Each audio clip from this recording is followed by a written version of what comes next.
तो good morning, आप लोग का शो हो इस शो के आप लोग ठीक होंगे। देखिए अभी आप लोग क्या कर रहे हैं। देखिए हम लोग अभी सब खेल रहे हैं और देखिए उधर सब खेल रहा है। सोचा कि मैं वीडियो बना दूँ और ये मेरा न्यूज़ चैनल है, इसको जितना से ज़्यादा आप लोग सपोर्ट कीजिएगा। दोस्तों अभी हमारा कंधा पर बैठा है कबूतर और देखिए उधर सब खेल रहा है। आयुष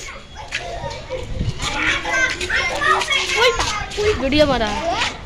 हेलो हम लोग आ गए हैं छत पर और गिर गया ब्राम से। जब देखिए वो गिर गया। आयुष टंकी पे कबूतर है, देखो मैं पकड़ा। अरे हाँ दोस्तों, देखिए मेरे हाथ में कबूतर है, मैं पकड़ा। अभी इधर कंधा पे बैठा। तो यार ये हमारे जिगरी दोस्त है। तो हमको कंधा पे बैठ गया है। कितना अरे लो हम दिखाते हैं कबूतर के कैसे खिला रहा है। देखो ये है साहिल टकला।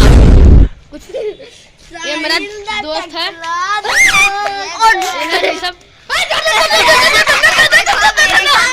इसका मौसम हुआ है दोस्तों। देखिए कैसा है एकदम बारिश, सब पूरा छत्ता भीग गया एकदम। और देखिए लोग किधर बदमाशी कर रहा है। सब है आई है ऋषभ दोस्त, हमको दोस्त है जहाँ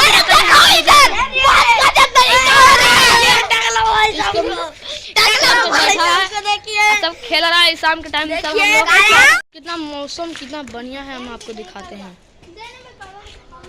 आज की फिर नेक्स्ट वीडियो मिलते हैं, तब तक